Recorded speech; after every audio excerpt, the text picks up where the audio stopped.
अध्याय 11 प्रारंभ। अर्जुन बोले, मुझ पर अनुग्रह करने के लिए आपने जो परम गोपनीय अध्यात्म विषयक वचन अर्थात उपदेश कहा, उससे मेरा यह अज्ञान नष्ट हो गया है। क्योंकि हे कमल नेत्र, मैंने आपसे भूतों की उत्पत्ति और प्रलय विस्तार पूर्वक सुने हैं तथा आपकी अविनाशी महिमा भी सुनी है। हे परमेश्वर, आप अपने को जैसा कहते हैं यह ठीक ऐसा ही है, परंतु हे पुरुषोत्तम, आपके ज्ञान, ऐश्वर्य, शक्ति, बल, वीर और तेज से युक्त ऐश्वर्य रूप को मैं प्रत्यक्ष देखना चाहता हूँ। हे प्रभु, यदि मेरे द्वारा आपका वह रूप देखा जाना शक्य है, ऐसा आप मानते हैं, तो हे योगेश्वर, उस अविनाशी स्वरूप को मुझे दर्शन कराइए। श्री भगवान बोले, हे पार्थ, अब तू मेरे सैकड़ों हजारों नाना प्रकार के और नाना वर्ण तथा नाना आकृति वाले अलौकिक रूपों को देख। हे भरतवंशी अर्जुन, तू मुझ में आदित्यों को अर्थात अदिति के 12 पुत्रों को, 8 वसुओं को, 11 रुद्रों को, दोनों अश्विनी कुमारों को और 49 मरुदगणों को देख। और भी बहुत से पहले ना देखे हुए आश्चर्यमय रूपों को देख। हे अर्जुन, अब इस मेरे शरीर में एक जगह स्थित चराचर सहित संपूर्ण जगत को देख तथा और भी जो कुछ देखना चाहता है सो देख, परंतु मुझको तू इन अपने प्राकृत नेत्रों द्वारा देखने में निसंदेह समर्थ नहीं है। इसी से मैं तुझे दिव्य अर्थात अलौकिक चक्षु देता हूँ। इससे तू मेरी ईश्वरीय योग शक्ति को देख।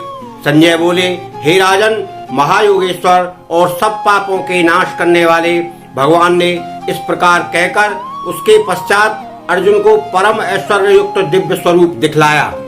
अनेक मुख और नेत्रों से युक्त, अनेक अद्भुत दर्शनों वाले, बहुत से दिव्य आभूषणों से युक्त और बहुत से दिव्य शस्त्रों से हाथ में उठाए हुए, दिव्य माला और वस्त्रों को धारण किए हुए और दिव्य गंध का सारे शरीर में लेप किए हुए, सब प्रकार के आश्चर्यों से युक्त, सीमा सहित और सब ओर मुख किए हुए विराट स्वरूप परम देव परमेश्वर को अर्जुन ने देखा।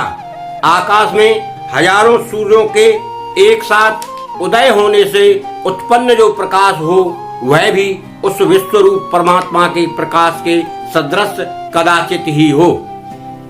पांडुपुत्र अर्जुन ने उस समय अनेक प्रकार से विभक्त अर्थात पृथक पृथक संपूर्ण जगत को देवों को देव श्री कृष्ण भगवान के उस शरीर में एक जगह स्थित देखा। उसके अनंतर वे आश्चर्य से चकित और पुलकित शरीर अर्जुन प्रकाशमय विश्वरूप परमात्मा को श्रद्धा भक्ति सहित सिर से प्रणाम करके हाथ जोड़कर बोले, हे देव, मैं आपके शरीर में संपूर्ण देवों को तथा अनेक भूतों के समुदाय को, कम लोक आसन पर विराजमान ब्रह्मा को, महादेव को और संपूर्ण ऋषियों को तथा दिव्य सर्पों को देखता हूँ। हे संपूर्ण विश्व के स्वामिन, आपको अनेक भुजा, पेट, मुख और नेत्रों से युक्त तथा सब ओर से अंततः रूपों वाला देखता हूँ। हे विश्वरूप, मैं आपके न अंत को देखता हूँ और न मध्य को और न आदि को ही। आपको मैं मुकुट युक्त, गदा युक्त और चक्र युक्त तथा सब ओर से प्रकाशमान तेज के पुंज, प्रज्वलित अग्नि और सूर्य सदृश ज्योति युक्त, कठिनता से देखे जाने योग्य और सब ओर से अप्रमेय स्वरूप देखता हूँ। आप ही जानने योग्य परम अक्षर अर्थात पर ब्रह्म परमात्मा हैं। आप ही इस जगत के परम आश्रय हैं। आप ही अनादि धर्म के रक्षक हैं और आप ही अविनाशी सनातन पुरुष हैं, ऐसा मेरा मत है। आपको आदि अंत मध्य से रहित, अनंत सामर्थ्य से युक्त, अनंत भुजा वाले, चंद्र सूर्य नेत्रों वाले, प्रज्वलित अग्नि मुख वाले और अपने तेज से इस जगत को संतप्त करते हुए देखता हूँ। हे महात्मन, यह स्वर्ग और पृथ्वी के बीच का संपूर्ण आकाश तथा सब दिशाएं एक आपसे ही परिपूर्ण हैं तथा आपके इस अलौकिक और भयंकर रूप को देखकर तीनों लोग अति व्यथा को प्राप्त हो रहे हैं। वे ही देवताओं के समूह आप में प्रवेश करते हैं और कुछ भयभीत होकर हाथ जोड़े आपके नाम और गुणों का उच्चारण करते हैं तथा महर्षि और सिद्धों के समुदाय कल्याण हो, ऐसा कहकर उत्तम उत्तम स्रोतों द्वारा आपकी स्तुति करते हैं। जो 11 रुद्र और 12 आदित्य तथा 8 वसु साध्यगण, विश्वदेव, अश्विनी कुमार तथा मरुदगण और पितरों का समुदाय तथा गंधर्व, यक्ष, राक्षस और सिद्धों के समुदाय हैं, वे सब ही विस्मित होकर आपको देखते हैं।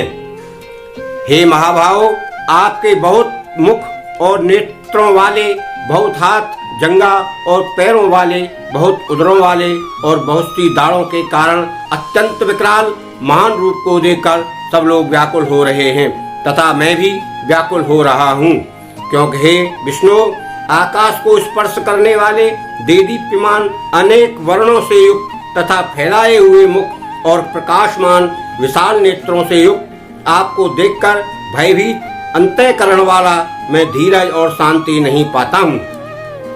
दाढ़ों के कारण विकराल और प्रलय काल की अग्नि के समान प्रज्वलित आपके मुखों को देखकर मैं दिशाओं को नहीं जानता हूँ और सुख भी नहीं पाता हूँ।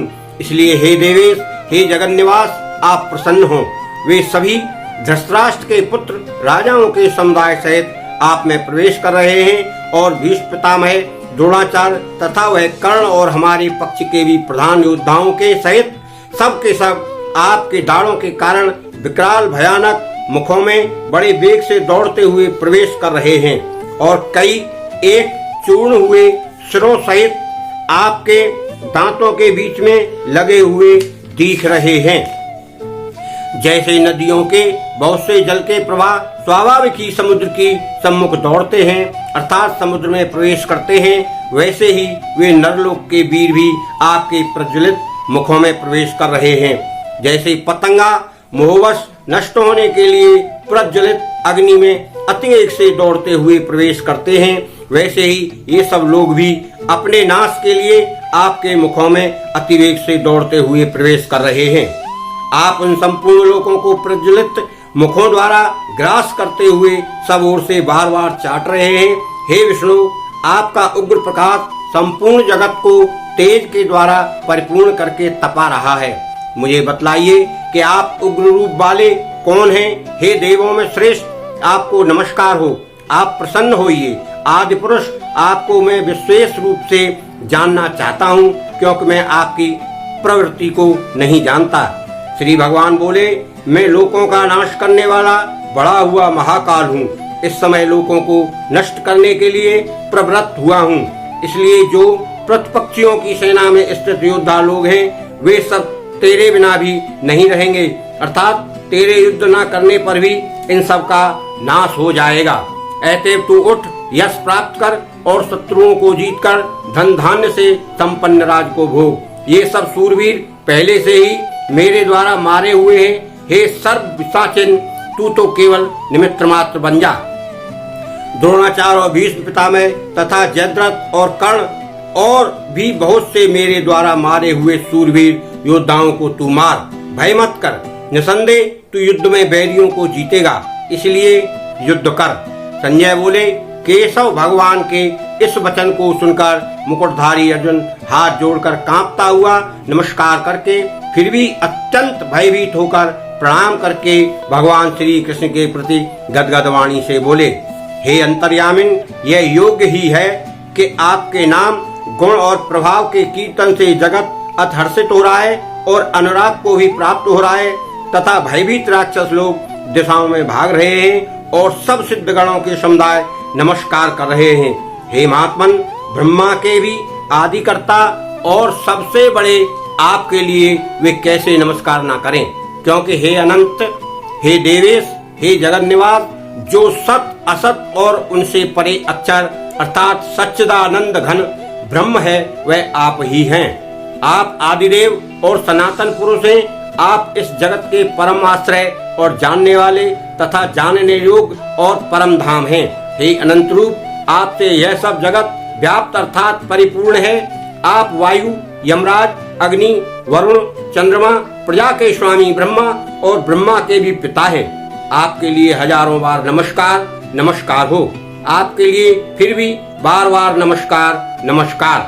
हे अनंत सामर्थ्य वाले, आपके लिए आगे से और पीछे से भी नमस्कार। हे सर्वात्मन, आपके लिए सब ओर से ही नमस्कार हो, क्योंकि अनंत पराक्रमशाली आप समस्त संसार को व्याप्त किए हुए हैं। इससे आप ही सर्वरूप हैं।